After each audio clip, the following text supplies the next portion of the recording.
Ah, okay. Kumbe ilikuwa huko.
So, good afternoon everyone. Naamini wote tumeshiba vizuri na tupo tayari kuendelea na session. I would like to invite everyone as you take your seat and as we prepare to commence our next session. Welcome to this forum under AHDA with the theme of building healthy and resilient communities in the face of climate change. And in few minutes we are going to start our program. I would also invite for those who are coming to take your seat as we are proceeding with the session.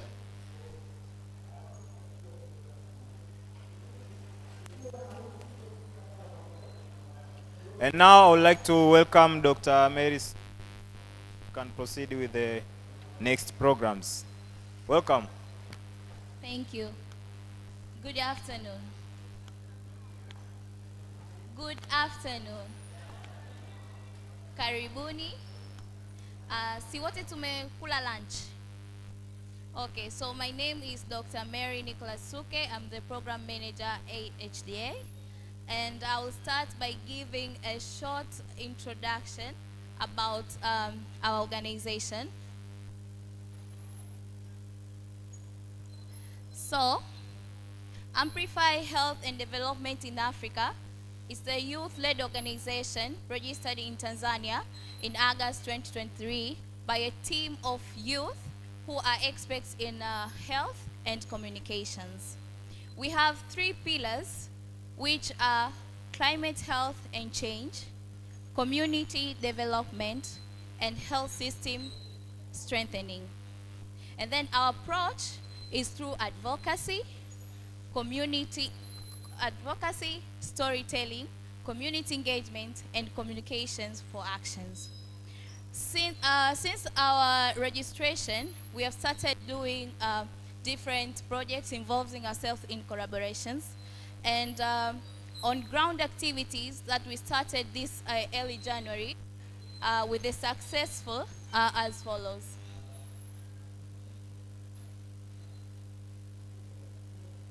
So in February this year, we participated in training community healthcare workers on climate change and health basing on malaria, equipping them with medical equipment like microscope, teaching them how they can deliver, how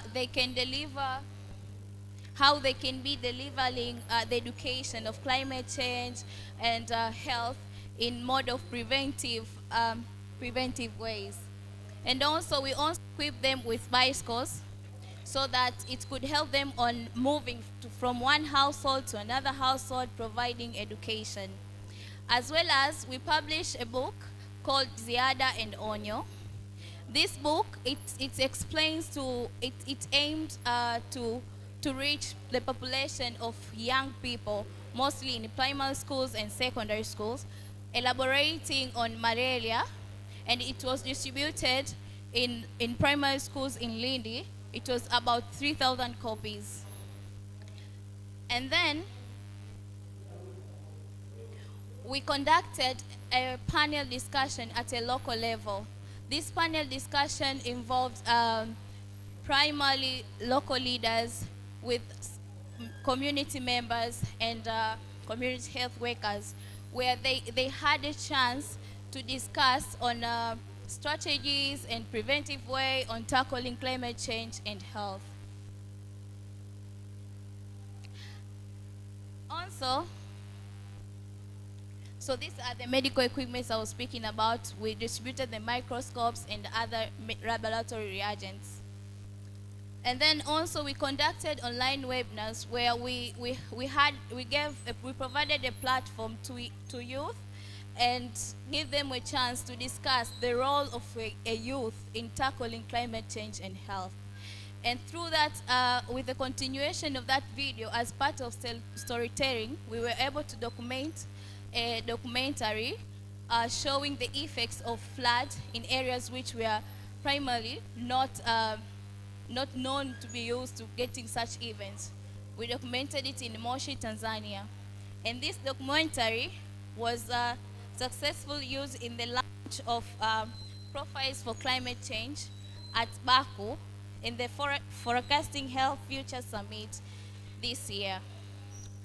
So that is a little summary of what we have done, what we have achieved, but we still have other things that we are looking forward. We are looking for partnership. We are looking for other things as to do.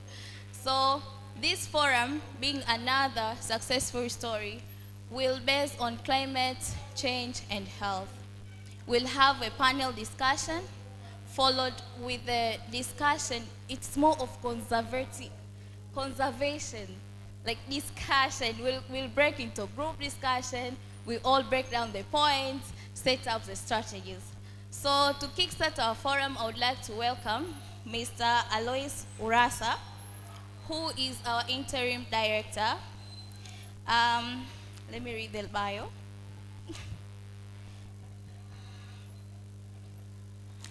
So he's a public health specialist and with a background in health laboratory science and specialized in health system implementation and research. You're welcome.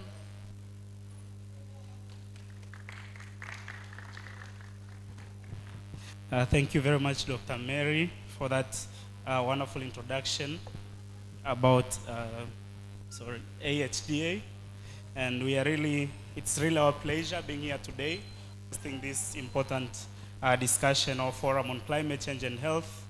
And as Mary just explained, the organization was formally registered last year, and we started our operations last year as young people. We are still setting up the ground, but one of the things that we looked at that was very important to address is climate change and health, and particularly from the community level, looking at what can communities do to respond to the immediate actions, to the immediate challenges of climate change and health. We started focusing on the southern part of Tanzania and partially in the northern part of Tanzania, as he said, and we are looking at linking the story and the data. We know that scientists have conducted a number of researches. There is a lot of information about the nexus of climate change and health, the impacts of environment to the health, but then how do we link the real stories of this impact to the data that is available? We know there are so many global discussions on climate change and health, but how does that translate to the community? How does all that discussion, all the principles, all the declarations, and I know Tanzania is one of the countries that endorsed the climate change and health principles last year at COP28, but what does that really mean for our communities? When you talk of food insecurity, these problems are real on the ground. When you talk of malnutrition being exacerbated with impacts of climate change, from drought, from floods destroying the crop production and everything, these things are happening down in the community. How does these principles and high-level discussions really translate to what is the need of the community? And today we are hosting this important forum that we find it an important forum or discussion where we come out with resolutions, or rather I might call an agreement, or it might not be binding, but just a commitment from the individual level, a commitment from a group level as coming from the private sector, from the government sector, from the NGO sector. What do we feel or what do we see we can really do? What action do we want to take at a community level? And today I'm joined with a group of experts from, it's a mixed group of experts. We have from the government, from the non-government sector, we have those who have done the community work, and those who have been engaging with young people. It's like we have a father, a mother, and children discussing this important issue. What do they have to tell us? And to set the scene, I like now to call on the stage the father from that panel, that is Dr. Ntuli. Dr. Ntuli, clap your hands for Dr. Ntuli, please. Yeah. So Dr. Ntuli is an author. Today I want to challenge Dr. Ntuli. How does all these good things he writes about health system, how do they really translate to the community level? And being an expert sitting at the Ministry of Health, dealing with all these policies, how do these things really work for our people on the ground?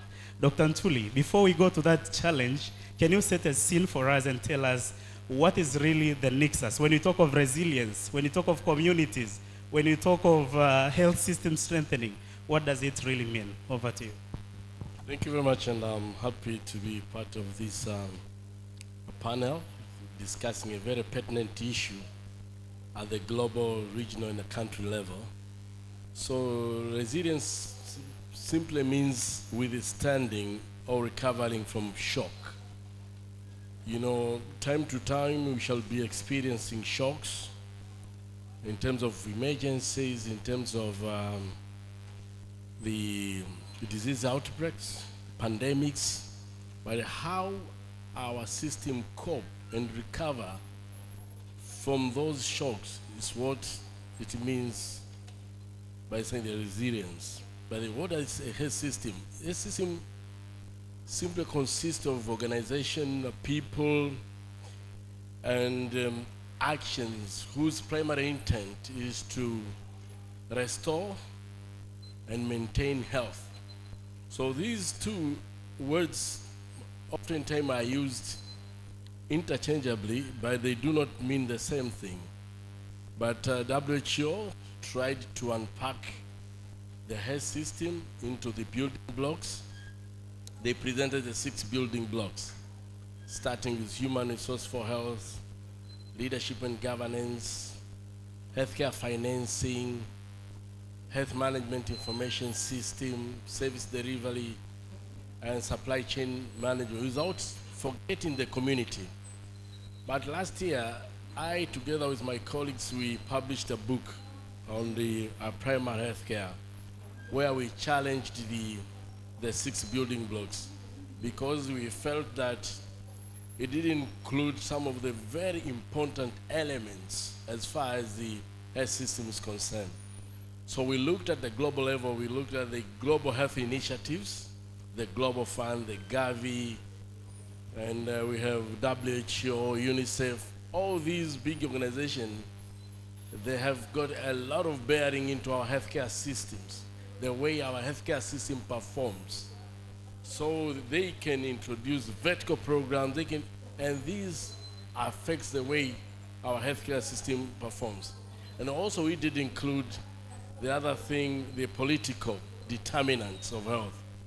Much as we want to advance the health agenda, we need to get the political buy-in.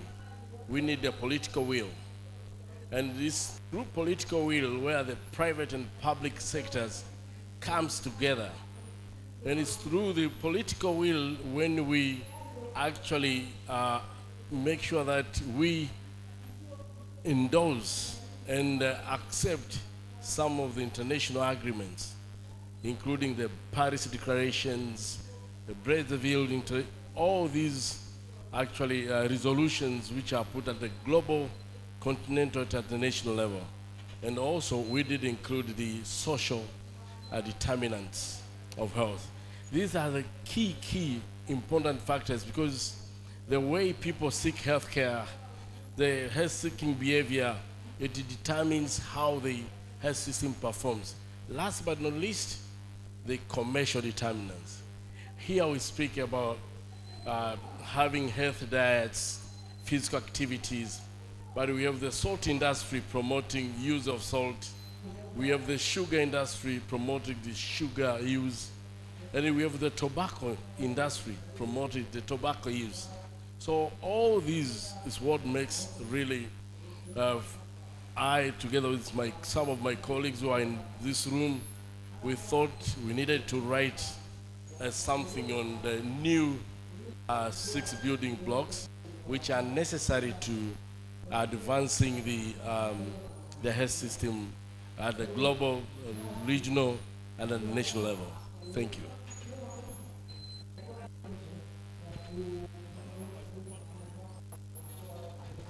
Yes, thank you.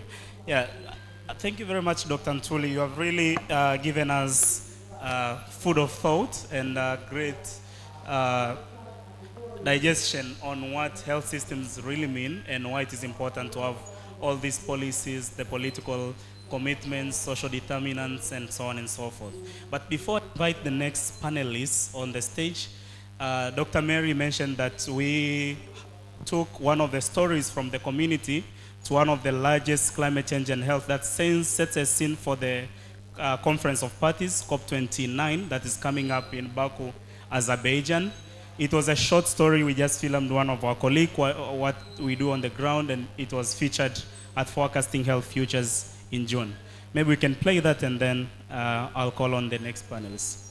Over.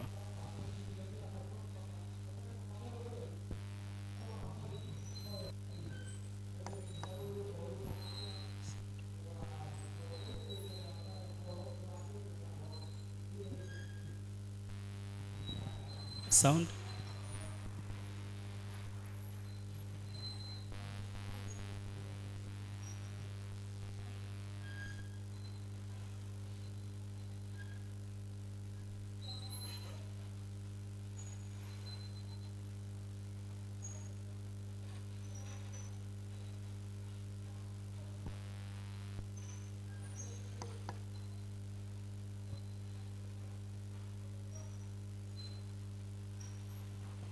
Sorry, I hope they are sorting that quickly.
more people than ever, despite great efforts to control and eliminate.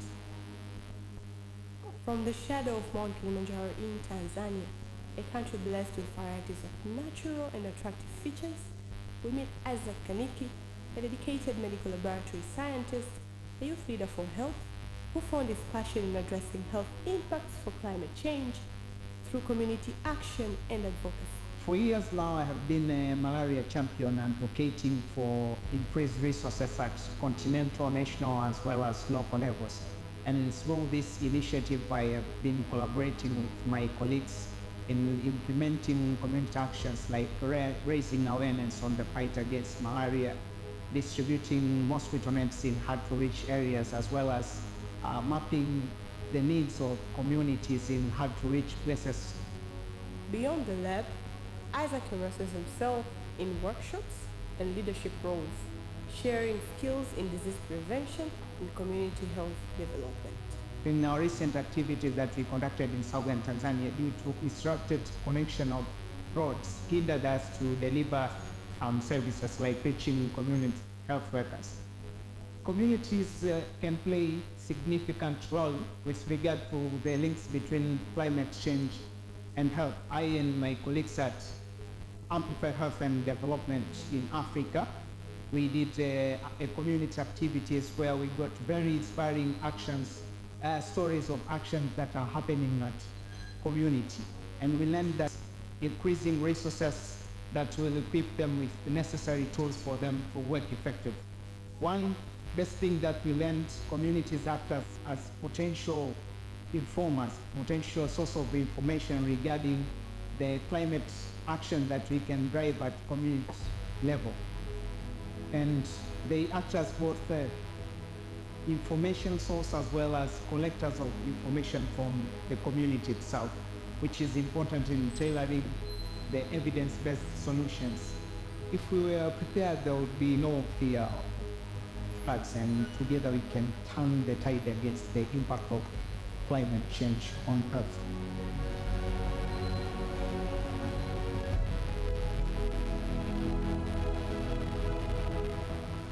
Yes, thank you. So this was just a short story of what young people are doing in Tanzania, what we are doing within the communities. And my challenge to the team, I'm just an interim leading the team, is what are you taking to COP29 as the response from Tanzania in responding to the threats of climate change and health? And maybe before I go to Isaac, who was just presented here, I'll invite Dr. Florence Tem, the mother from the panel. Dr. Florence Tem is currently a country director of AMREF Health Africa in Tanzania, and previously a country director for AMREF Ethiopia. Prior to joining AMREF, she was the head of cancer prevention at Ocean Road Cancer Institute in Tanzania, also general practitioner and researcher under maternal and HIV research projects at Muhimbili National Hospital. Dr. Tem holds a number of degrees in medicine, Masters of Public Health, Diploma in Palliative Care, University Certificate in Geriatric Health, and now conducting her MSc in Global Management. She has undergone a number of leadership roles, as I mentioned. And today, I don't know if I'm correct, politically correct, using the word challenging. AMREF colleagues will hold my neck after here that I'm going to challenge their director. With all the leadership roles and the work you have done, not only for Tanzania, but also for Ethiopia, and the work you have done in a number of sectors beyond community works, beyond NGO, working at a national hospital, you have seen right-hand impacts of climate change.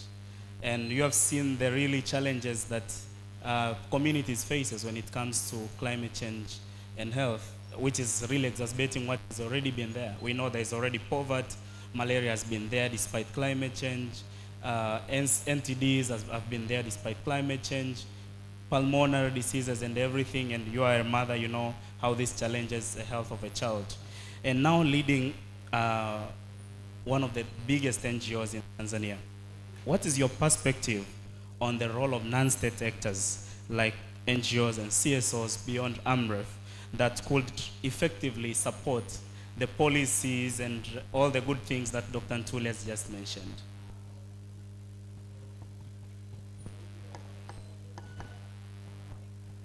I wonder, okay, thank you, moderator, thank you so much, and good afternoon, everyone. Maybe I would like to ask the first question before I answer your question to the audience. Just to know how many of us in the room that have got an intervention or a program around climate change. I see one. At least your organization has got something to do around climate change. Okay. And a good number of them are from AMREF, actually. Can you clap for AMREF? Yeah, talking about climate change, I must say, for instance, you call me mother, right? But when I was a child, even a young girl by then, I heard about these things like global warming, ozone layer, things like that, greenhouse gases, but didn't know what is that to do with my health. And even during the training, in the medical training, it did not come out strongly as it is now.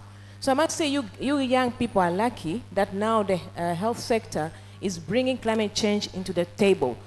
And the thing was not that the climate change experts were not bringing in health people, but health people are also not seeing the connection.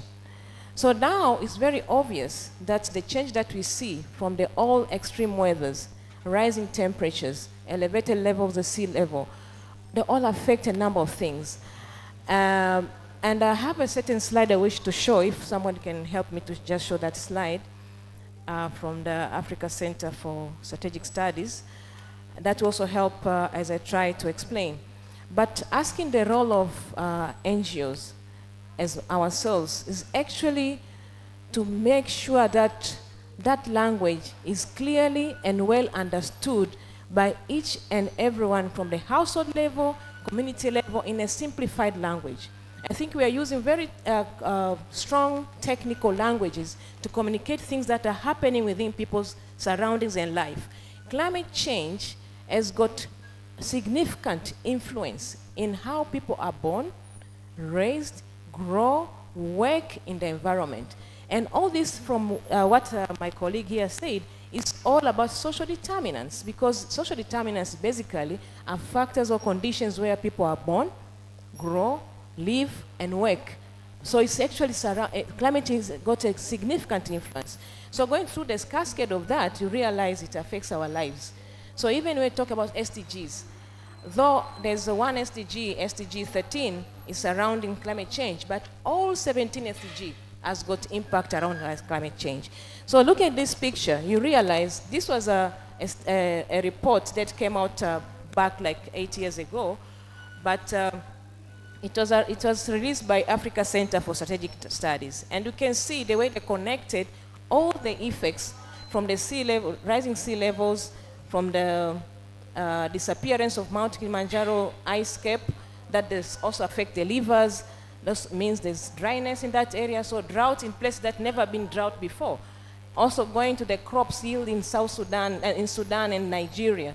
There's even predicted that come 2050, it will drop by 20%. You go to atmospheric temperatures, conditions. Look at the people who are depending on fish, that far West Africa. They'll also get affected with availability of fish. So it goes all around. Each part of the continent is affected.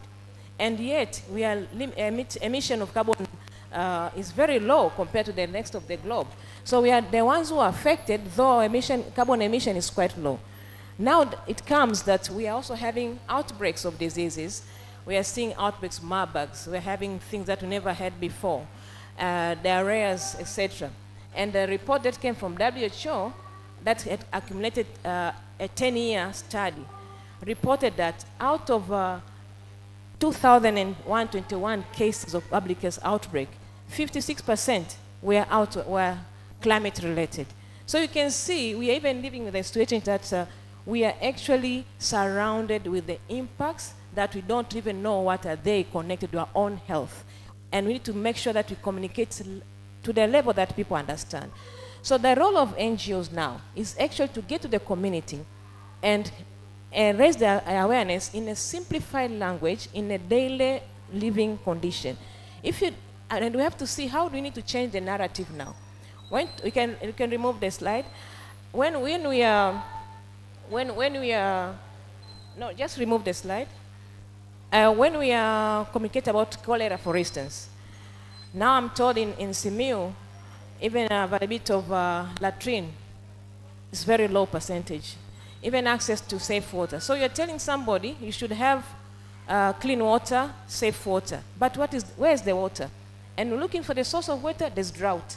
And this drought is due to the climate change. So actually we need to look at adaptation. How are they adapting to this kind of climate change? So NGOs are well positioned in partnership with the government to come up with models and interventions that can actually inform the policy, inform practices, and also making various guidelines. I know at the moment, and I wonder if anybody saw this document from the Minister of Health, is to do with the Health National Adaptation Program for the climate change. I'm not sure if it's known, that document, but it's very important, that document, if you look at that. And through that one, we can see again the role of NGOs. And it's also WHO, which now we can show the slide. WHO has got a framework that NGOs we can actually refer to and work along the health system building blocks. If you can project the slide again. And I tend to agree with Dr. Ntuli that our 6 building blocks do not suffice. And there's so much on the supply side, not much on the demand side. So it's about the health system, people give services, but what about who are supposed to be integral part of the system? So when you use our community health workers, where do they stand in the building blocks? So community health workers, healthcare workers, the frontline workers, are the ones who are implementing direct to the people who are supposed to receive the, sorry, the slide is quite low, but we can see the 6 building blocks are in the center, but in the outer layer, we are talking about climate resilience. In the outer layer, you realize each health building block can define an activity that can direct towards climate change. Healthcare workers, how many of our healthcare workers are aware that climate change? I was walking towards this conference area, and I was looking around, and I was wondering, was this done by purpose to be here in an environment, no single tree? And and we sit in the rooms that we have to try and remove your jacket because of the extreme weather. So we experience it ourselves here. And how much of us will come out of this place healthy, I don't know. That I leave it to you, Dr. Ntuli. But again, it's how do we understand about healthcare workers to do with the climate? Leadership, governance, you said it's very well, so I don't need to say much about it. Financing. Globally, there's a global green climate change, green climate fund. But if you go through that funding, it's only 0.5, maybe up to 6% that is allocated to health-related climate change effects. Now wonder if, and while at the same time, you said we signed the Paris Agreement for the climate. If you read that Paris Agreement, over 90% is what we call national determined contribution. But only 0.5 up to 6% is put to health. So what are we doing? So I think that's the role of NGO, to advocate and push on financial allocation to address health-related climate change effects. So we as AMREF, we've got a number of interventions. I don't know whether my time is still there, if I can go ahead, or I can stop there. We can come to that. Okay, thank you. So that's it for now. Thank you. Can we clap hands for Dr. Yeah, thank you. Yeah, thank you very much, Dr. Florence, for that. And she has really taken us through the real school of thought on how climate change is really affecting us. I know this early afternoon I met one of the young doctors. She's just seated in front here. And she's really championing for health communications by health experts. So it's really our role to translate all this complex information into a simple language that can be really understood by the communities. We can just go tell people about carbon emission, you know, in that language of talking about how many, what percentage we emit and what is the compensation and so on and so forth. But we really need to simplify these messages. That is really one of the role that sits at the center of non-government sector working together with the government. And we have, I said, we have a father, a mother, and we also have children in this room. I don't mean children like children. Vivian is a global health youth advocate working with the Southern Africa Youth Forum as the head of health cluster that coordinates malaria, NTDs, and tobacco control task force. She's also a member of the dengue advisory group, also a malaria champion. Can you clap hands as we welcome Vivian to the stage? So, as I said, Vivian is a young global health leader. We have heard from Dr. Florence that we need to raise our voices on the challenges that communities are facing as a result of climate change. How are young people positioned within the organization ecosystem, within the different spaces that you have been engaging in, and many other examples that you might have? What is your perspective, and how are young people already positioned to raise this voice to get health fully included in this climate change agenda? Over. Good afternoon. Thank you very much for the amazing introduction, and I would love, before I answer to your question, to really appreciate being seated alongside the giants in the health sector. I truly appreciate the honor. I'm Dr. Florence, Dr. Ntuli. I am representing young people, and as a young person, it is an honor. Well, back to your question, I would say taking points from the former speakers, especially Dr. Temu had just her speaking points when she highlighted on how there's a huge gap in the integration on matters of climate change and the health sector. So to begin with, young people are truly in different spaces, but the spaces of integrating health and climate change hasn't been quite a topic. It has been a topic where you only talk about climate change or you only talk about health, but there hasn't been quite a powerful advocacy on the nexus between climate change and the health sector. So first of all, just to note on the works of young people doing the job, it is you guys, Amplify Health and Development in Africa.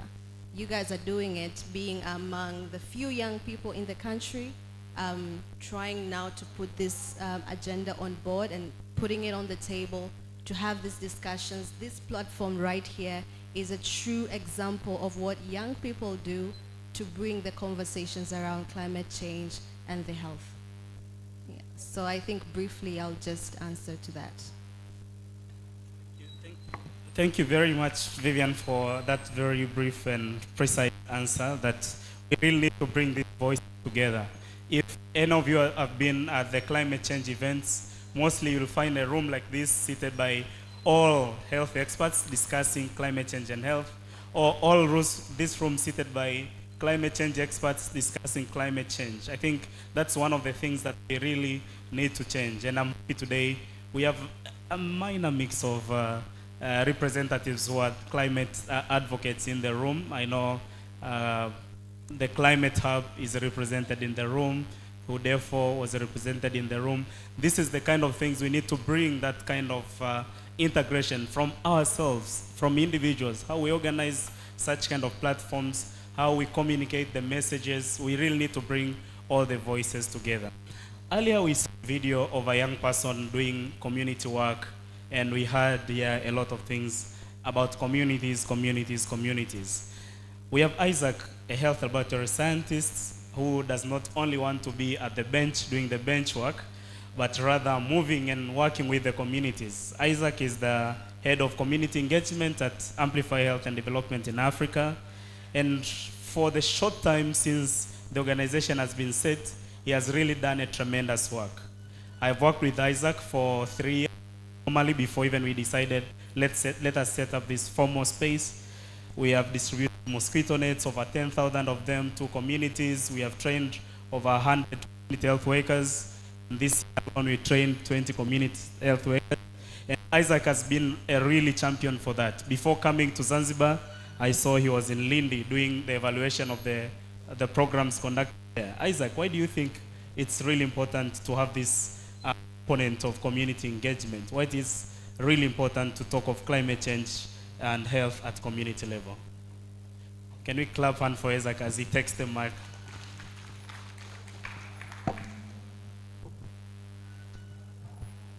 Hello. Okay, thank you so much. So I joined Vivian to convey my remarks of thanksgiving for I being part of this platform.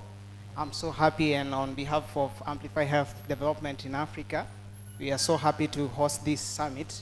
And going straight to the point, why is it important to engage community when it comes to the links between climate change and health?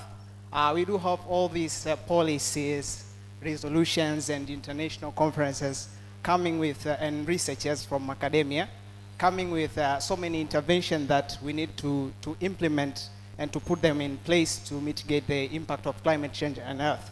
But all these targets communities. We need to benefit the communities. Communities are the first beneficiaries of all these programs that we are doing. But how now do we put the links between climate change and health and policies and stuff? We need a bridge, and stated by Vice President earlier this year, I think in late January. Now that shows how we really have to use the community health workers, not limiting them to siloed interventions on the common things we know, like reproductive, maternal, and child health. But now we have the new common component of climate change and health. Now it's crucial to involve the community health workers, because we need to bring back the messages, as Dr. Florence was highlighting. Who is going to bring those messages? Because it might be difficult sometimes to have the campaigns that will reach all people. Now that is where community health workers really can play a role in bringing those messages. And when it comes to research, we have research gap in community, in the impacts of climate change at community level. Community health workers can play a role in collection of those information and dissemination of the results back into communities, and even go further in creating the solutions, adaptive solutions of climate change from the end as representing communities. Thank you so much. Yeah, thank you very much, Isaac. And having heard that communities are important, and Isaac gave an example of the Integrated Community Health Workers Program that was launched by the government. I'm coming back to you, Dr. Ntuli. My central question is that, are we prepared? That's my central question. Now I come to my key questions. We saw when we during COP28, I think that's when the incidents of Manyara happened, when I think it was mud flow, we call. The president had to cease all the meetings and bilaterals that she had in Dubai, and was flown back to Tanzania to support with the response to that incident that happened, which I can allude it to climate change. And we saw a number of organizations running towards Manyara, and a number of investments running towards Manyara. I'm not sure if that affected any other sector. I think that we'll need research. But what are really measures that the government is taking to ensure that we are prepared and we are strong enough to respond? Because for now, we don't talk of preventing it, mostly. I don't know for your perspectives, but we are talking mostly of responding to the already to a problem that is already with us. How do we recover from the problem itself and then prepare ourselves not to face the same challenges? Over to you, Dr. Ntuli. Thank you very much. And I must say that you can prevent as well. When you have the weather forecast, you have very good surveillance systems like what we have right now, including the event-based surveillance system, indicator-based surveillance system. We have sentinel surveillance system for climate-sensitive diseases like dengue, malaria, and what have you. So those should be able to tell you whether you shall be experiencing extreme weather conditions, so that you can inform the public to be ready for that. But should you fail to do so, then you should have resilient systems to respond and to quickly recover back to where it was before So with Manyara Hanang landslide, we were taken by surprise. So we had to mobilize resources from different sectors.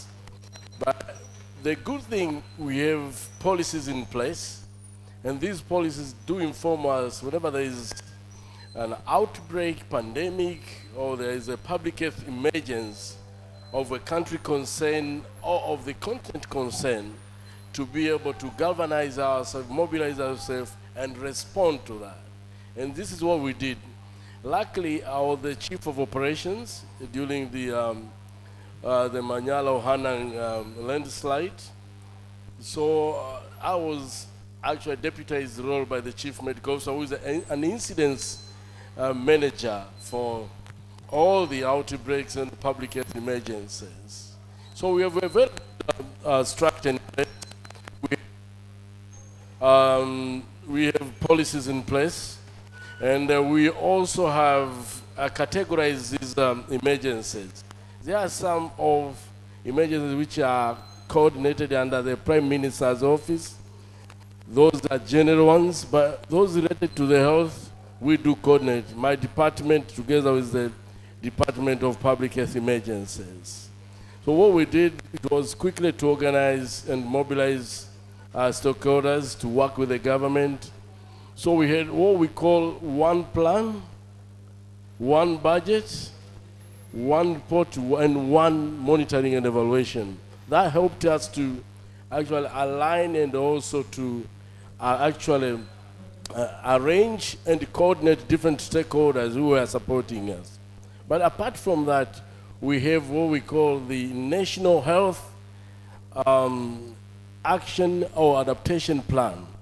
And the first one started in 2018 to 2023. In the meantime, we are writing the new one, which will start from 2024 to 2030. It has about 5 strategic plans, 5 strategic objectives, one of which actually it does spell out including the youth to be part of the movement. And I must tell you that the issue of climate change is not a moment, it is a movement. You have to be prepared all the time. So we have that one. But apart from that, we have also started to create appetite for research in the climate and health. Our appetite right now is quite very low, so we encourage different partners to come forward and invest into research around the climate and health. We also have decided to come up with the coordination mechanism.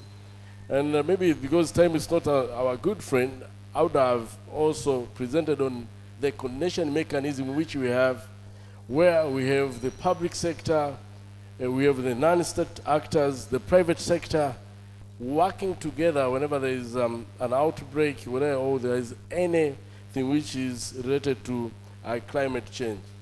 But we are also implementing the 3R waste management, that is reduce, recycle, and reuse. So this one has been one of the approaches which we use.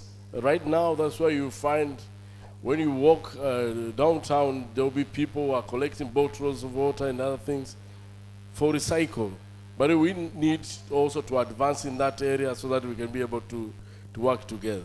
But the most important thing is that the government of Tanzania have subscribed to a number of protocols, agreements at the global, continental, and at the national level. So starting with the 2008, the World Health Assembly actually came up with a resolution for integration of climate and health. So we were able to take up that resolution and decided to implement it. But in the same year, we had the Libreville again as a resolution. The government was able to take it and also implement it. Apart from that, we are also tracking progress for the SDG number 13, which is on the climate urgent actions to be taken by the countries. But the last one is on the African Vision 2063.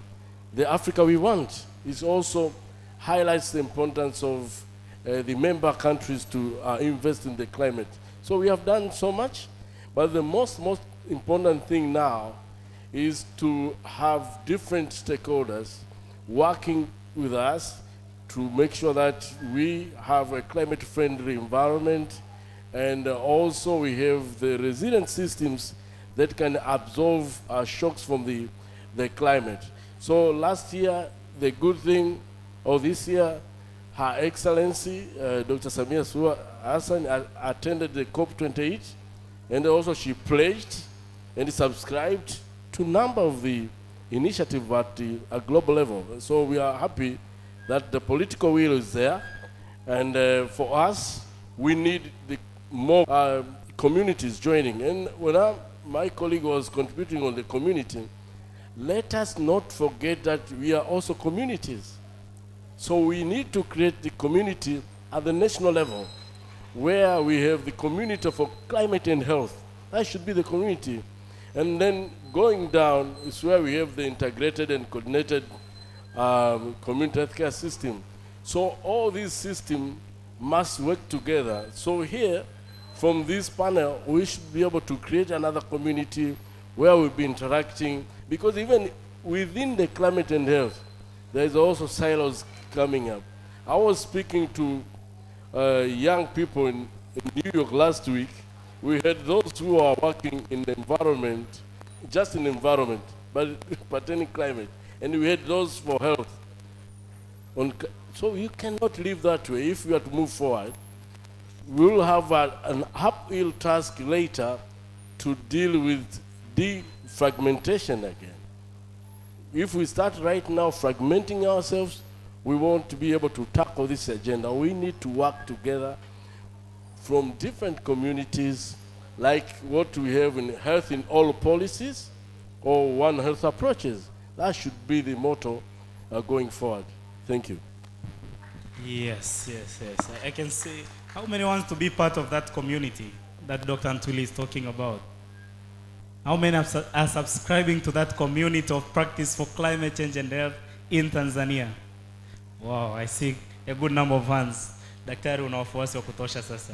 That is pretty good. So we will find a way on how best we can make sure that we frequently interact, so that to make sure this conversation goes forward. Otherwise, this is an area which needs all of us. We need each other going forward. Thank you very much. We need each other. I think that's a very important and powerful message, that we need each other.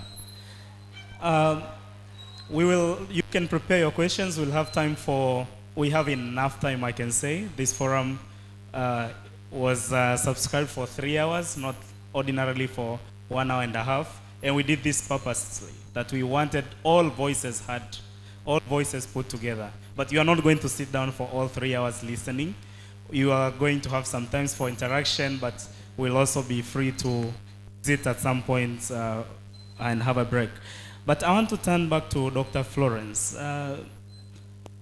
Ntuli has highlighted a number of strategies that the government is putting together, including the Health National Adaptation Plan coming up for 2024-2030, all the strategies for supporting the Vision 2063, the Africa we want.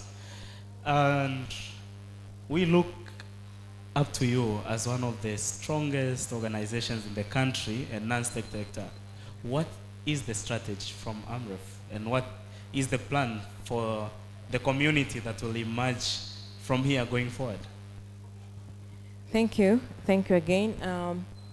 For us, AMREF, we've been implementing activities around environmental health, but also touching on the climate issues way back. But 2023, when we are putting up our new strategy that goes up to 2030, when we are counting on the SDGs, we made a deliberate decision to have it featuring in our strategy.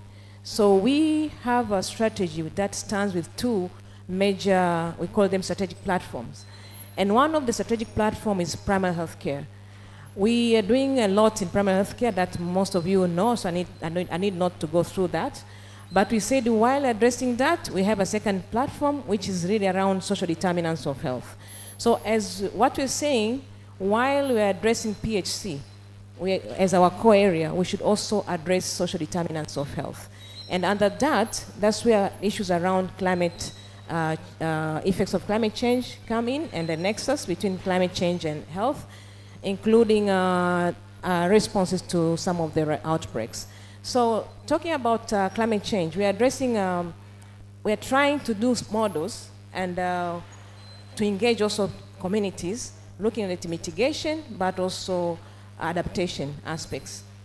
So I'll set an example. We have a project that we are encouraging communities to use alternative source of energy.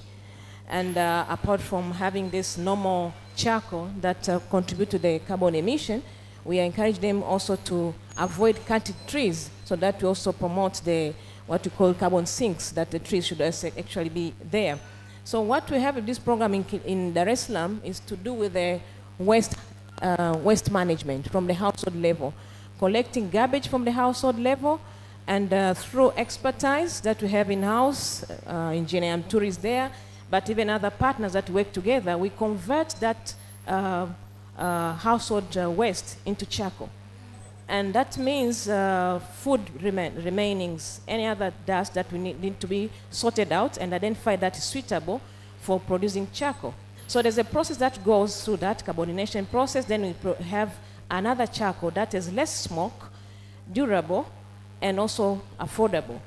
Through that, we've avoided cutting trees. That means we are keeping the carbon sink in existence. We are also reducing carbon emission, but also create economic source of a socio-economic alternative income generating activity, but also empowering the communities. But we're telling them, much as you can be socially empowered, you need to make sure that you also become socially protected. So encourage them to have health insurance coverage with them. So this has changed their whole mindset. They see the benefits, though the idea is to run away from poverty, but there's also benefit on the health side, because there's a downgrade of water or waste-related illnesses in area where cholera used to be rampant, but this actually contributed to that reduction. So you can see it's multifaceted, though we have done one intervention. So that's really about how to adapt and also to mitigate chances. But again, on the area of early detection and responses, we also have what Dr. Ntuli also mentioned.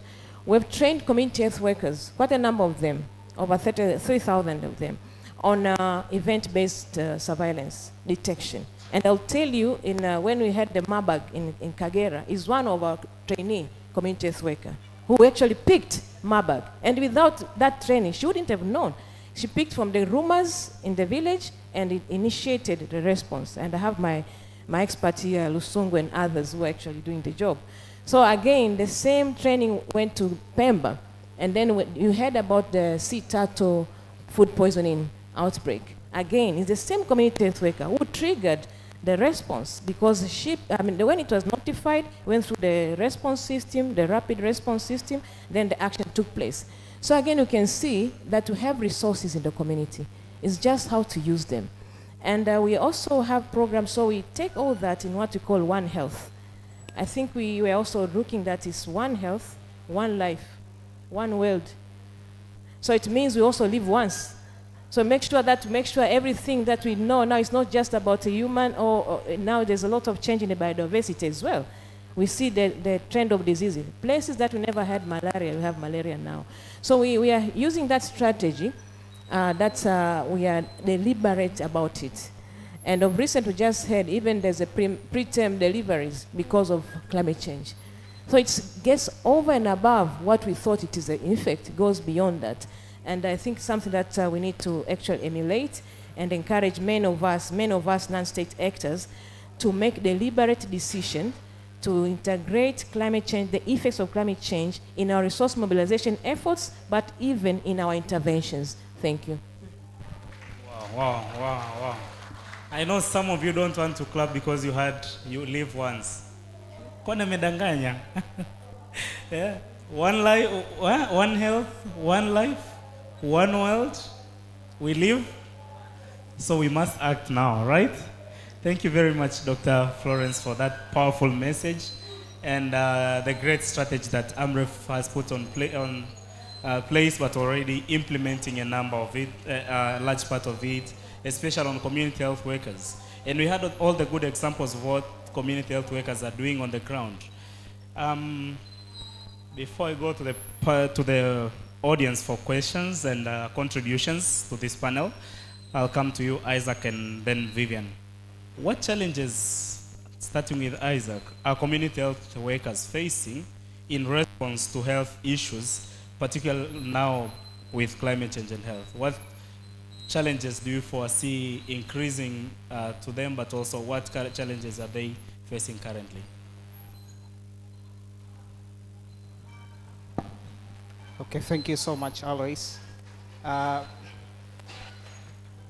One key challenge that I really feel that community health care workers face is that lack of continuous support when it comes to training and incentivizing community health workers, which is the program I think now which has got a lot of work happening to address these challenges. I think that is one of main challenge that community health workers really face. And another thing is like equipments that will support their work. Because when they implement community-based activities at community, they need some supportive equipment to use in their work. So it's something that needs to be addressed so as the intended impact that they can bring in community can be realized. Back to you. Thank you, Isaac. We really need to incentivize community health workers to motivate them so that they can carry on that work effectively. Imagine if there was no community health worker where Marburg was detected. I can just imagine where the problem, waiting for a specialized care worker to detect that. I can imagine how much it would have been of impact to our lives. And to Vivian, they have talked of community of practice and all the strategies from the non-state actors. What is the challenge that young people are facing to effectively implement their vision and all the thoughts that we have to respond to health threats, especially due to climate change? And from Vivian, I'll open, can the mic go over if the questions, then we'll go to the audience for contributions and questions to the panels. Thank you very much. Well, to begin with, I would like to, first of all, acknowledge the power and the strength of young people.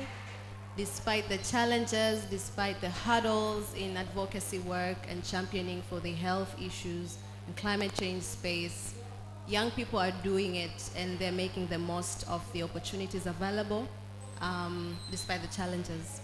And back to you again to commend the work that Amplify Health and Development in Africa are currently doing. And you have to all give a round of applause to this organization starting from last year, August. And this is what they're doing so far.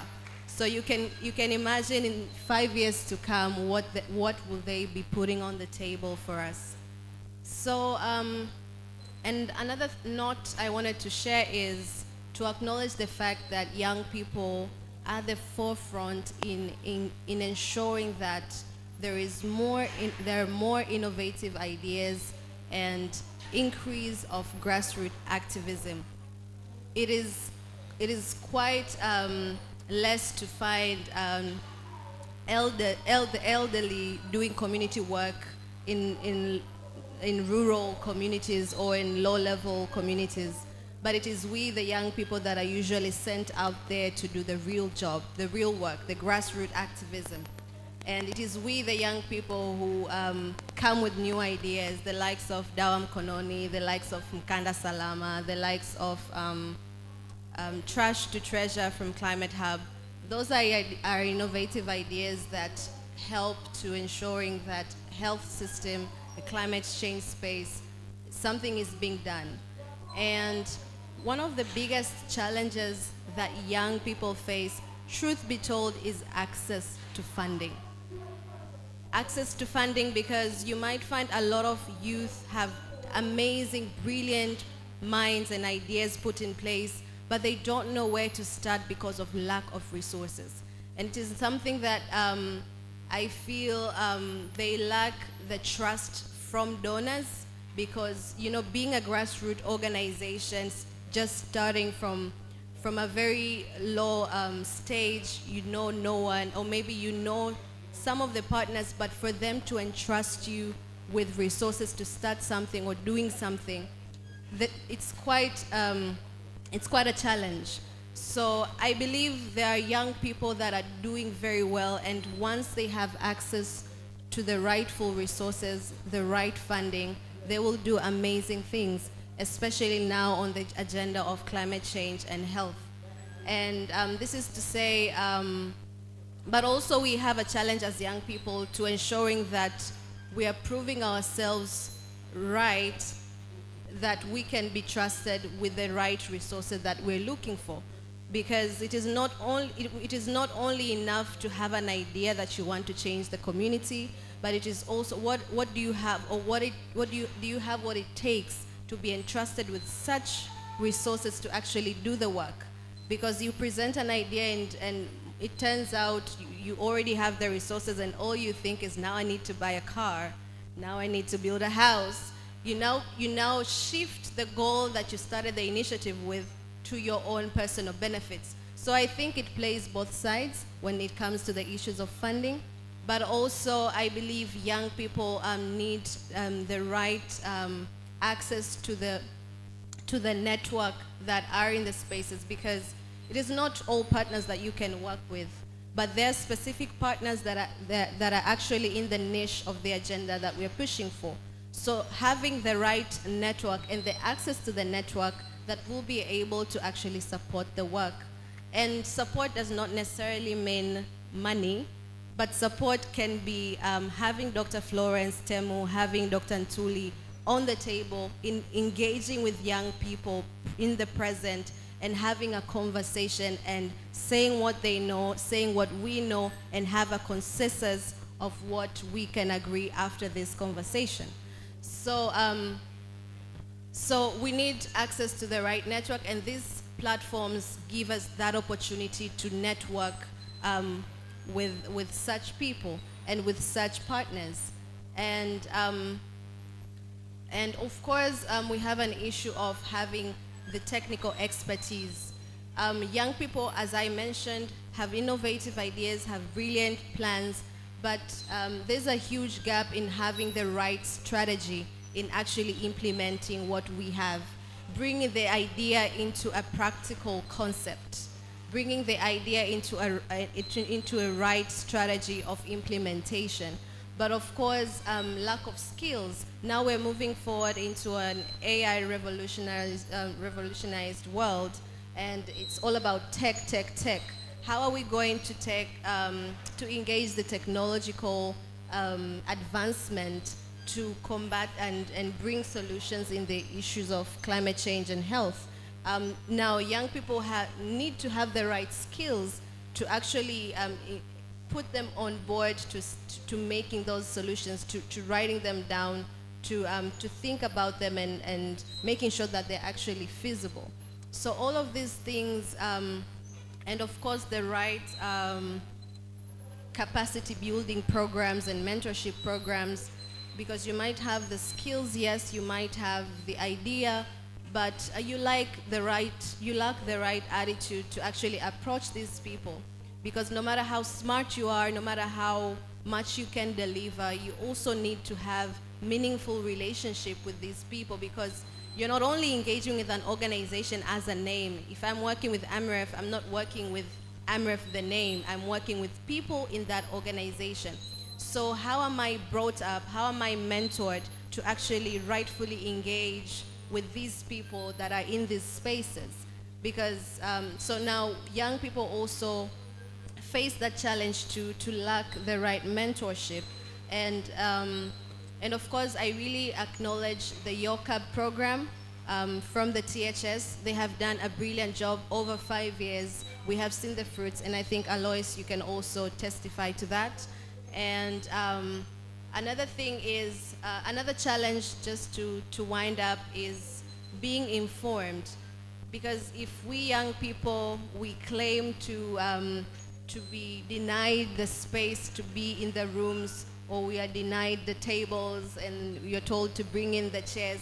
But of course, if we are demanding opportunities to sit and speak and representing other young people in the spaces, but are we rightfully informed, or are we engaging because I came to a climate change and health forum? Or you're attending a summit because you know I will meet certain people and take beautiful pictures. We have to have conversations about this, because that's not going to result the impact that we're looking forward to achieve. So thank you very much. Yes, thank you very much, Vivian. I cannot add anything to that. She has really broken down all the issues, from the strength, opportunities we have as young people, and the challenges that we are facing, and I'm sure our seniors have heard that clearly. Can someone take the microphone? And I see already some hands. Yeah, I see many hands now, which I'm going to give the mic, and I'll start from back. But before, I see some people are just staring at this word here, Jamii Shupavu. What does it really mean? Before saying what it means, today from 7:30, you have seen on the program, there is a cocktail part, and we are happy to have been part of that as a cocktail, to support that cocktail event. Today evening, you are all invited, all THS participants at Stone Town Hall.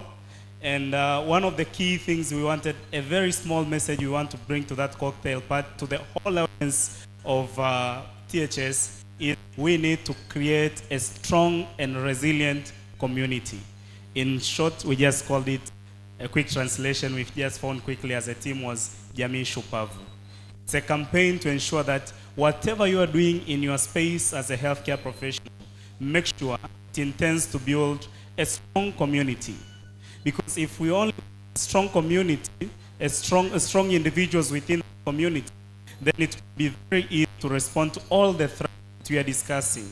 If we had a strong mother who understands what to do after seeing a child with fever, instead of just going to a witch doctor or doing something just ridiculous, if we had a strong mother who understands clearly what to do, we could not be suffering from all huge numbers of malaria. You know, Tanzania is among the top 4 countries which are contributing to highest number of malaria deaths in Africa. In the world, by the way. We are top 4. Among the 4 countries that contributed to more deaths in malaria, Tanzania was number 1. What do we do? From the communities, we must build jamii shupavu zinazoweza kukabiliana na athari zote za mabadiliko ya tabia nchi and all the challenges that we have in the health sector. Can the mic go at the back? We start with Dr. Nkoronko, and then we'll come this side, and then we'll go back. All the hands will have a chance to speak quickly, and then we'll come back to our panelists for a closing word. Thank you. Thank you very much, Mr. Moderator. Climate change. My name is Dr. Mugisha Tionza Nkoronko. I come from the Benjamin Mkapa Hospital in Central Tanzania, and I'm the president of the Medical Association of Tanzania. I'm very happy. I am very happy that today we are having this particular talk, which is very important. And I think this is now the directions of how we should be thinking in terms of healthcare. We can't leave behind climate change and healthcare. It has 2 major impacts. We see the climatic catastrophes that happen because of climatic change cause a lot of harm to people and the population, and eventually they require some sort of healthcare into them. We may remember the landslide in Pare Mountains and the ones in Manyara. Many patients, many casualties ended up into the hospital in all forms, including mental health. So it is not a thing to remain behind as healthcare providers within the country, not to think about it. All protozoan disease and many other helminthic diseases are also contributed by climatic change, and they are changing so rapidly. They are mutating. A lot of things is happening, and we are going to have a very different type of diseases in the near future because of climatic changes. If we don't take it into the focus, for sure we won't be able to overcome. Number two, I would like to now, because we have Ntuli and the likes, to spearhead really climatic change issues within the ministerial level. We need to have a focus team and well-dedicated personnel within the ministry who can champion this, not leave alone only through the Vice President Office who coordinate for the environment. We need to have some people specifically dedicated into looking to these particular things from healthcare perspectives. I am a surgeon and I work in operating rooms. In a day we experience power cutouts 4 times, and sometimes we are doing a very delicate procedure. I've been into lower health facilities whereby I had to deliver a child using a torch when electricity went out. This is high time when we are designing our buildings to incorporate green energy, to make green theaters, so that we can have sustainable surgical care in all facilities that we are delivering CMOCs. If we don't have that person within the ministry, they will continue designing things that won't fit into this environment that we are in. Lastly but not least is about recycling. When we are using waste, when we are delivering healthcare services in the hospitals, we tend to use a lot of water. Surgery, 1 laparotomy for intestinal obstruction consumes just running water. To scrub for 3 practitioners, almost 60 liters. If I operate 3 cases in an operating room, then I'll have consumed almost, you can see, 460 probably liters just for one day. I'm operating maybe 365. You can see how much water are we losing. We are not measuring it, we are not accountable for it, and we are contributing to water loss within the hospitals. I understand the specificity that we need to look at in terms of infectious control, but we can recycle. We can recycle water from operating rooms and irrigate the gardens. If we don't have people within the ministry to think about that, we'll never have those particular sustainable solutions into. Look at the waste production. Theater alone produces 60% of all the hospital wastes. This includes human tissue, includes any other things that have been consumed, including nylons and plastic materials from the bottles we use. If we do not have people within the ministry to discuss and design policies around this climatic change, we will continue doing the same and not having the results. With all due respect, I would like to submit. Thank you. Wow, thank you very much. We'll go to this side and then we'll come this side and back to this side. Thank you very much, Dr. Mugisha. Yesterday someone was asking me about doing a research on the impacts of clinical surgery to climate change. I went to sleep with that question, but at least I have some answers now. I'm sure he's in the room, so he has also gained some answers. We can go to that side and then this side, at the front and then back. Yeah, thank you so much, Alois, and the whole panel for the nice discussion. It's very productive discussions. And my name is Shaban Busega. I'm from MOHAS Digital Health Unit. And I want to add something on the use of community health workers.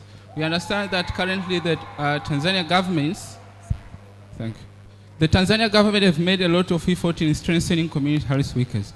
And if we break down the issue of climate change to the smallest detail, you'll understand, like right now it's become like a behavioral change, you see.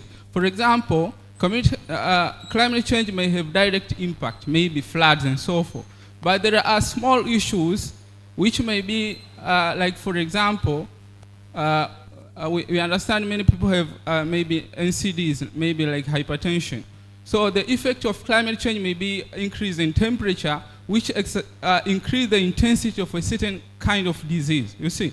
So there is a need to introduce like a behavioral change that will help people with certain health conditions to try to avoid something that may result into a huge impact according to their health conditions. So if, for example, we can use efforts on increasing awareness on community health workers, and those community health workers have been assigned to a certain number of households, and they don't meet them at once, they meet them regularly. So if there will be like a continuous effort on increasing awareness among community health workers, it can help like to bring that massive behavioral change among the community in order to adapt from the impact that can be coming from the climate change. So I think that is very important also to consider. Yeah, thanks so much. Thank you very much. I think behavioral change, that is also a very important component. We can go to the center, start with A. Yeah. We'll go to the lady behind. Thank you very much. My name is Ghalib Kasim from Himbili National Hospital. I have a question to Dr. Ntuli on regards to policies on waste management. I would like to commend the government first on environmental conservation and the campaign on clean energy at the present. And Dr. Florence has also hinted on the production of charcoal from waste, from other waste. But please inform us on the policies we have regarding electronic waste, because they produce a lot of emissions that are harmful to the environment and to people's health. But what do we do and what do we have at present with regards to electronic waste management? Thank you. Thank you very much. I think Dr. Ntuli and Dr. Florence, you can discuss that. That was also part of our next question about the digitalization stuffs and so on. We can go to the lady and then the other.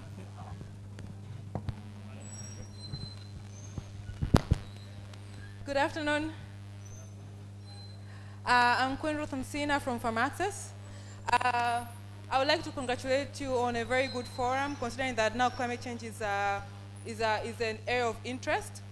So I would like to talk about community health workers, to be specific, because I know that the government has already launched the community health program, and we anticipate that since there is a lot of training going on, there's going to be, I'm sure they're going to be given blood pressure machines and other machines to actually be able to do the test. And we anticipate that these machines actually use batteries.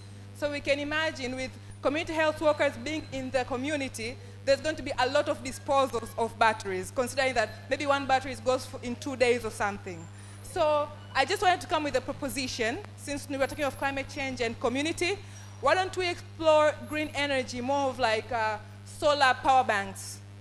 I think there are options that could actually work in a very long time. They take longer to discard, and I think it's also cost effective, because we're sure that sometimes these HWs, we can say that they get so much incentivized, and sometimes they cannot leave people in the community to suffer, so they have to use their own money to buy these batteries. But if we explore the green energy, it can help to save costs and also save the environment. Thank you. Thank you. I'm sure Dr. Ntuli has taken the point, maybe Pharmaxis can be one of their partners to make sure there is that green pack for community health workers. Another lady here, and then we come this side. Yeah.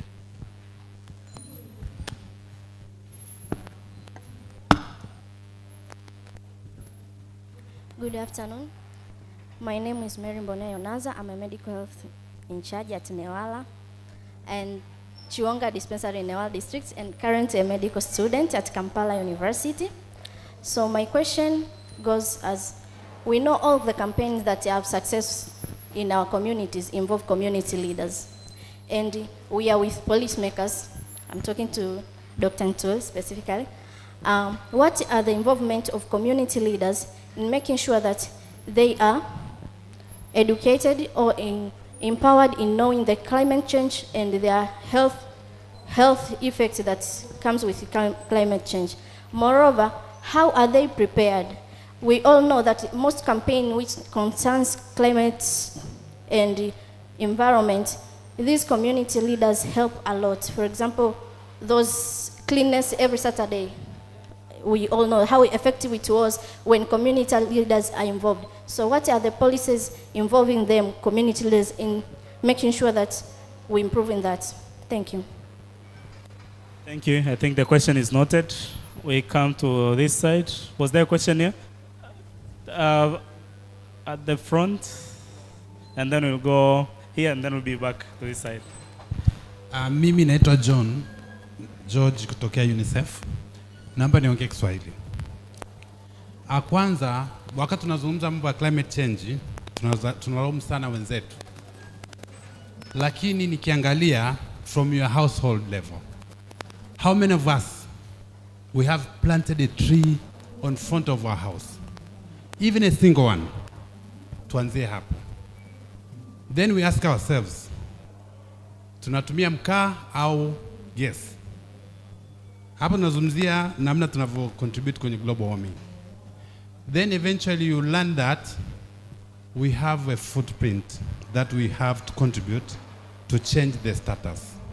Badala ya kulaumu sijui nchi zilizoendelea wanatumia fuel, hata sisi tunatumia. Na nikiangalia nchi zilizoendelea, miji mikubwa kabisa, they have a park. I'm not so sure if we have any city in this country ambayo we have a park. Of course they have seen, but a very small scale compared to the size of the land that we have. So probably we need to think of ourselves. Instead of thinking about others to give us money and those kind of things that you're saying for the COP, whatever, probably we need to think about ourselves. We're the one who can change the fate of our nation for the climate change, for our health. Kwa hiyo nilikuwa jaribu kufikiria katika Kiswahili. Maana nafikiri tukiongea Kiingereza wakati mwingine najikuta tunaongea vitu ambavyo probably ni abstract. Nikiangalia pia kwenye swala la matumizi ya solar at the household level. For the developed countries, naona wana wind turbine, wana solar panel kwenye hospital, at the homes. Now, yes, wana umeme wa kutosha, but what do we do for that? And then looking at the challenges of urbanization, floods, our cities are not planned. So eventually you'll see that most of the infectious diseases like cholera, hata hizo malaria, hivyo madimbo ya maji everywhere, pothole everywhere, then no one to blame. So it is ourselves who need to change. At the mbele ya nyumba yako, do you have a garden ambayo inafyekwa? Eventually mbu anazaliana pale. So we think of like foreigners, we think of developed countries to come and help us kwa ajili ya spraying.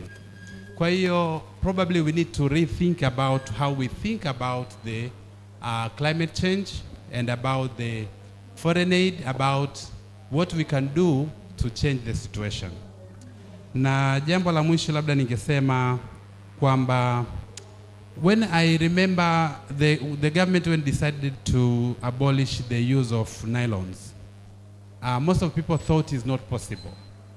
And now I think we are among the few countries in the world ambao hatutumii nylon. Hata ukiangalia nchi zinazoendelea wanatumia nylon. So I think it's also possible, also for the government. Of course, eventually the political will, akisema raisi, everyone will follow. Kwa hiyo, swala la miti, mimi nafikiria mambo maraisi tu, mambo ya kufikiria si innovation, nini. We don't need innovation sometime. We first need to think of the basics. Kabla ya kufikiria, to take solution and so forth. Those are my few cents. Asante. Thank you very much. And so we'll have 4 more questions, but please keep them brief so that panelists wamekaa sana. Keep the questions or comments brief. Go to Dr. Mushia. Go to this. Okay, we'll do this. I'll finish this side and then I'll come this side and finish with this side. Dr. Mush, and then there's Madam pale alikuwa amenyosha. Yeah. Okay. Shortly. Asante sana. Na mimi naomba niongee kwa Kiswahili hivyo hivyo. Kwenye habari ya climate change, tunaangalia kuwa na systems ambazo pengine ni zinazohusika na delivery ya health system, ya hiyo health services na pengine na hiyo na uptake yake. Turudi kwenye holistic part kama alivyokuwa amehinti Dr. Kapologwe, with a particular example of floods and landslides that we had. utakuta kuna so many other sectors beyond health. So what we have in place to coordinate, kwa sababu at the end of the day pia health yenyewe inaguswa na hizo sekta nyingine, lakini pia wana command chain. Kwa hiyo sasa tutazungumzia climate change and health, climate change and agriculture, climate, kila mmoja na cha kwake. What are we doing ili kuweza kuhakikisha kwamba hizo workforce tulizonazo hata duplicate na resources ziweze kwenda mbali zaidi. That is number one. Lakini effect nyingine ambayo ipo wazi ni kwenye transport systems. Tutazungumzia kwenye land X katika developing countries. Sijui nani ambao wanafahamu public transport zinazotumika kwenye majiji makubwa, ambazo utakuta congestion ni kubwa ndani ya ile mifumo. Ni wakati wa joto kama tunavyoamika, pengine hata baadhi ya venues za mikutano hizo, pengine kuna watu pia wanakuwa vulnerable, wanakuwa exposed kwenye situation ambayo inaweza kufanya wakaumwa. Sasa tuiangalie hiyo health kwa mapana yake, ili tuweze kuona pia kwenye transport, pia kwenye public transport, na ifanyaje nayo iweze kuwa salama katika mazingira ambayo tayari tumeshasema hali ya hewa tayari imeshabadilika. Mpaka miti yetu yote tunafikaje iwe mikubwa na hali ya hewa iweze kurudi kwenye mifumo ya usafiri, hata kupunguza zile congestions ambazo zinakuwa avoidable. Asante. Thank you very much Dr. Mushi. Not to tire much our panelists, ningeomba wajibu kwanza alafu tutaendelea kama nilivyosema. We'll start with Dr. Ntuli. We'll back to the we'll get back to you.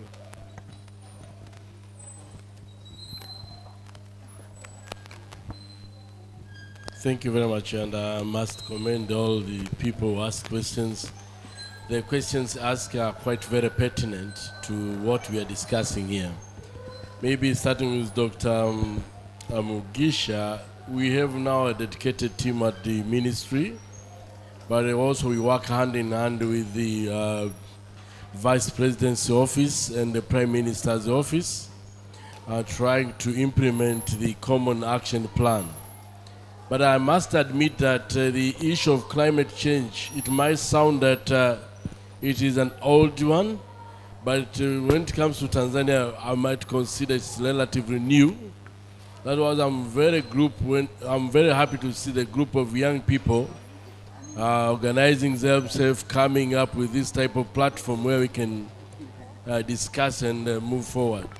But I must challenge them that sometimes starting these ideas is quite very simple, but sustaining them is one of the huge challenges most of the group they experience. So I pray that you should work together as a team for the common goal. That is the most important.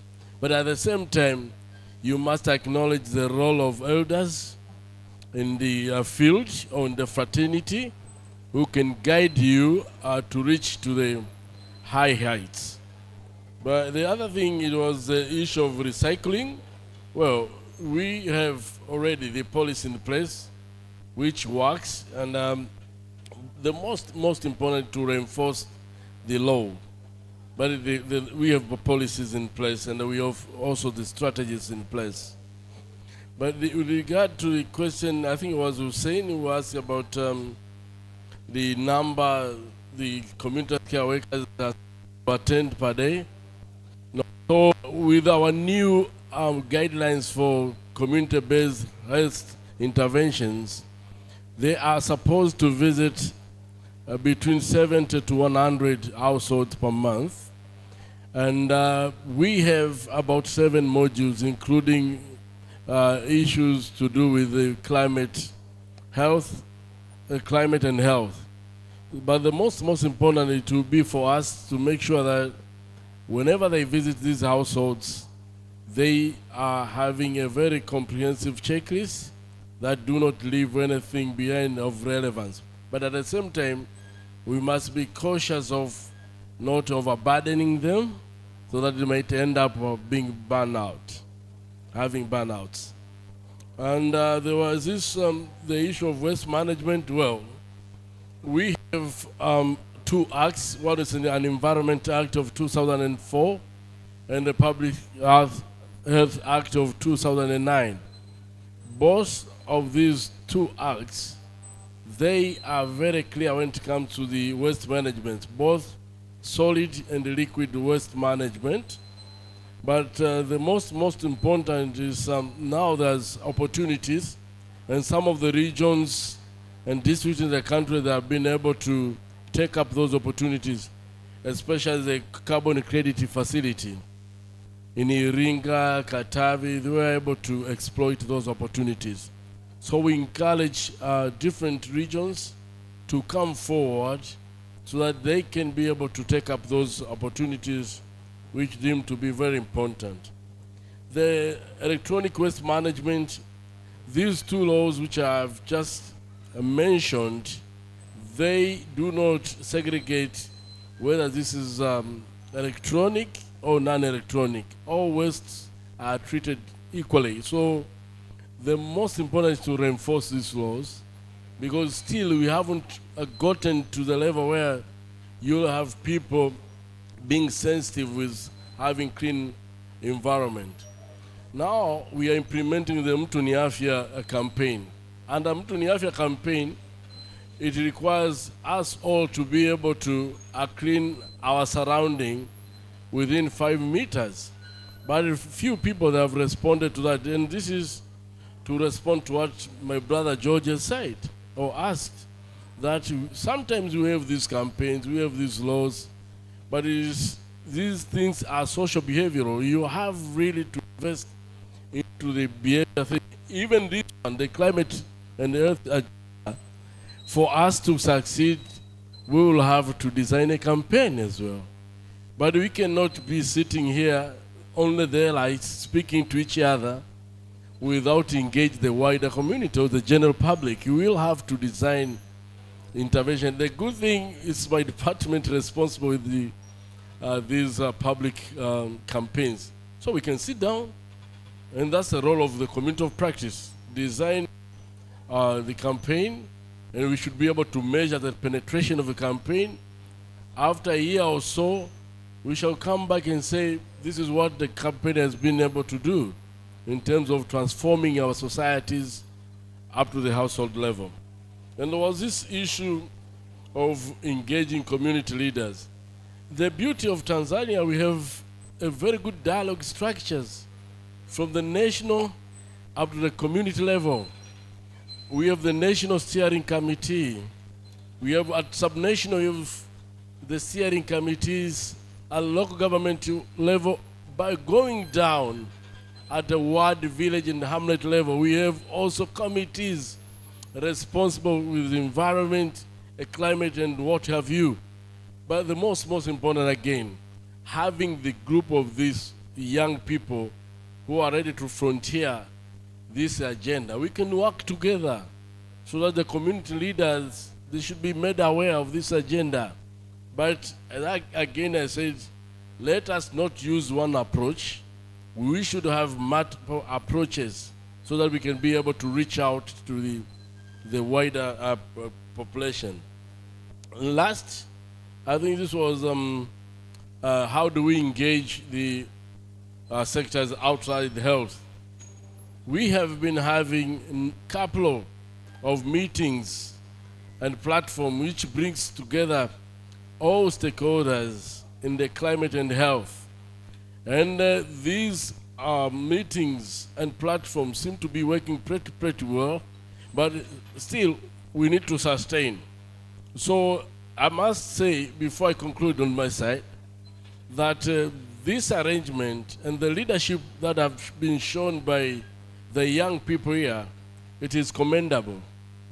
We need to support them. We need to learn from them. And we need to run away from the status quo that we, the elderly, we should be the one to come up with ideas. They have done something good.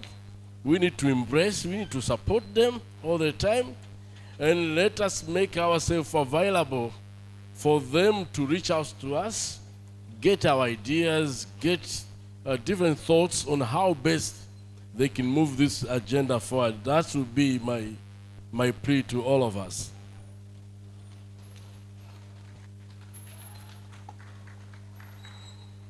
Thank you. Okay, thank you, Dr. Ntuli. If I'm to add, I first want to appreciate Dr. Kamugisha's sentiments on the health sector, particularly in health facility. And it has been documented that our health sector, actually, and health facilities are main contributor of the waste towards the carbon emissions. So I think also it's very important that we look into that. And we know even when you plan to put a health facility anywhere, and this should go even to private sector, we are advised to do environmental impact assessment before you put any health facility. And oftentimes we tend to forget that. I think it also help us in terms of where to erect any facility. But also use of technology is very much useful, especially in the recycling of waste, but also water sources. And we are also doing that in part of our circular economy.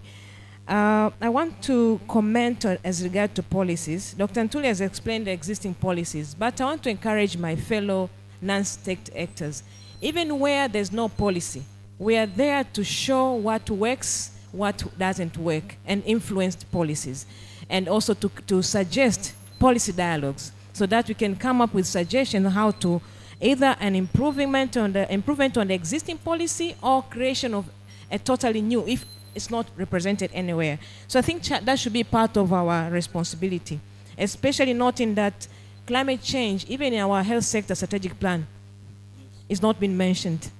Yeah, it's taken like implication. So how do we, when we give comments in our health sector strategic plans or in sector review meetings, how do we connect with reality? I want to comment on, I think most of the thing has been answered, but I want to comment on what John George said. And since he said in Swahili, na mimi naongea Kiswahili tu. Ni kweli kabisa nakubaliana naye kwamba na sisi tuanze na sisi kujiangalia sisi tunaweza tufanye nini. Sio tu tunaangalia wenzetu. Lakini ukweli pia kwamba sehemu kubwa imetokana na industrialization from the developed world, na sisi pia tumekuwa affected. Pamoja na hayo, tunaweka resources gani kama katika sekta zetu zote, because this is a multi-sectoral issue. Lakini tumechelewa sana watu wa sekta afya kuingiza hii kama agenda. Kwa it's high time hata sisi wadau wa afya tuanze kupush kwamba this an agenda needs also to have resource allocated to. Tunajua environmental health fine, tunajua maji salama fine, lakini when talk about the impact and effects, infrastructure tunazozijenga. Kwa mfano tumetokea umejenga nyumba, how do you allow aeration in your house? Na tunaongea masuala ya TB na kitu kama hicho. Disposal in the household level, how do you make sure that there's a proper disposal badala ya kuwa na collection of water ambayo itatengeneza mazalio ya mbu na wengineo to eliminate vector-borne diseases. Kwa natakiwa ni vitu vingine tuelimishane. I think what is missing is how to connect, what to educate our community and the effects of climate change. To simplify your message iweze kuingia vizuri. Kwa nafikiri hiyo nakubaliana naye kabisa, need to rethink na decision making ita influence. Na nafikiri hii iende paka kwenye kamati za chini kabisa za afya. Nashukuru Dr. Ntuli, you mentioned about we have got a very good structure, which I totally agree with you. The problem, how are we enabling these structures? Are they informed? Are they even capacitated? Not just knowledge. Unakuta katika level paka local village level, kwa sababu ni sheria inahitaji kuwa na kamati ya afya ya kijiji, itakuwepo. Kwa sababu inatakiwa kuwa na ward level, itakuwepo. Zitakuwepo zote. Lakini what do they do when they meet? Do they have the right capacity? Do they have the right resources? Do they have the right information? Na wanafuatiliwaje kuwezeshwa? I think that's a thing we need to see. How can we mainstream climate issues into those grassroots kind of structures that are very well positioned to influence policies, but also the informal structure. Na inapenda sana kusema mara kwa mara kwamba tusisahau kuna informal structure kama za viongozi wa kaya, clan leaders, they are very influential. Community, hata wale nani tobo waganga kienyeji na wengineo, they are also very influential in decision making. So we need to also to remember them in how we put our policies right. So I'll stop there and let my colleagues respond. I think most of the things Ntuli has done. Thank you.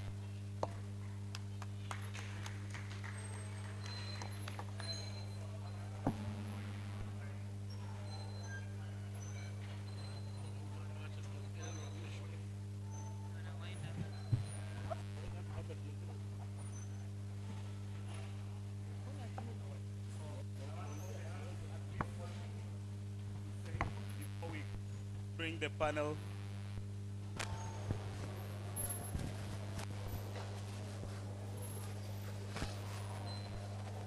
Yeah, so before I give the closure to the panels, I'll just 1 minute each, and then the panels will close our conversation. Tunamaliza with this side. Nilikuwa nimeona mkono kule nyuma, and then we'll come this side. Pale. And then we'll come here. Beautiful. So here there is 2 hands. There and here, and then upper. Oh, okay. Just briefly, please. Very brief. Okay. Good afternoon. My name is Dr. Genoveva, and I had one question to Dr. Ntuli.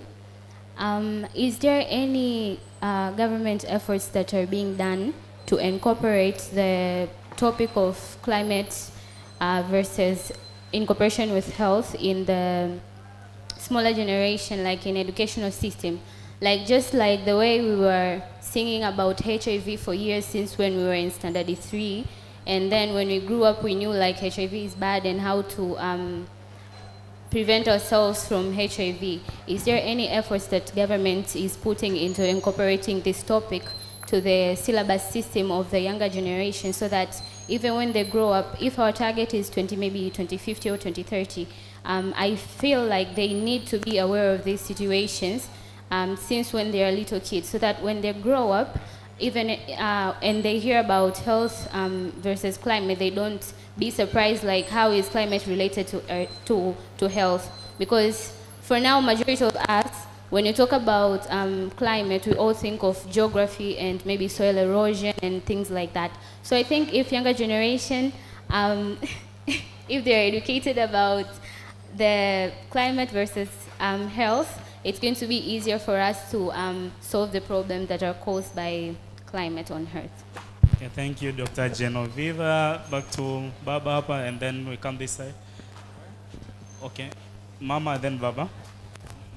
Okay. Yes, 1 minute quickly to find Yes, thank you for the very good presentation, Dr. Florence Ntuli and the youngsters. Mine is like a challenge to the organizers. This has been a very, very peculiar and very smart way of organizing a forum, and a clap to you. Mine is, do we see this more? This is the 11th Health Summit. I wish in 5 years to come, we can have a more organized forum, including all the key players. When you talk of climate change, you have it impacting while there is a hazard or catastrophe, where you have people from the prime ministers, president, coming in. And if they were here, you could have more input. So I hope we can have this kind of forum, but incorporating all the key players, inviting them and discussing. And to the youth, I think we need to look for more like Isaac in the community, bring them abroad, make them compete, and maybe you should think of awards in the future to make more youth to, youth really need to be praised when they do things. So if you could organize awards, look for them, you have the entire year to search for them, let them come to here, talk to us, and we can have judges and give them awards. It doesn't cost a lot. Thanks a lot, it was a good forum. Thank you very much. We like compliments, and we'll work on the advice of the multi-sectoral dialogue. Hands are increasing. Baba kwanza alafu dada. Yeah, Kole. On the corner. Asante sana. It seems that have been preempted by the last speaker. But actually, if you look around, we are all public health specialists. We are all coming from the health space. And actually, this forum is very, very important if it becomes multi-sectoral, whereby we are missing watu wa mazingira, watu wa misutu. They also need to connect with health, as we are connecting health and environment. But if we are missing them out, end of the day, there'll be a missing link. So this is my contribution actually to the organizers next time. They have also to think bigger, so that we all become one and fight, one enemy. That's my contribution. Thank you. Thank you very much, Dr. Ntuli. We are taking that challenge with you. It has emerged several times. Dada, and then we are coming to this side. This side we are closing. We are coming to the middle side. Thank you very much. My name is Mary Ngoa. I'm working with Umbrella Health Africa Tanzania. And mine is not a question per se, but is like a talk home to the organizers. We have had some challenges which Vivian has mentioned, the issues of mentorship, the issues of resources and funding, the issues of capacity building. Actually, we haven't talked anything about them here. So I want to take this as a challenge to the organizers. How are we taking this forward so as when we meet next time here, we're not discussing of the same issues again, we're not discussing of the same challenges again. What strategies do we have in place that we are looking forward to make sure that we are tackling these challenges so as the youth, when they come here again, when we meet next year at the THS, we are speaking about the issues of collaboration, the issues have been mentored, the issue, the youth have been mentored, the issue of being collaborating with the NGOs, with the government, they're receiving the full support that they require. So that is a challenge to you, the organizers. The strategy which you have, which you'll be able to take for the challenges Vivian has mentioned before. Thank you very much. It's a good challenge and we are taking it there.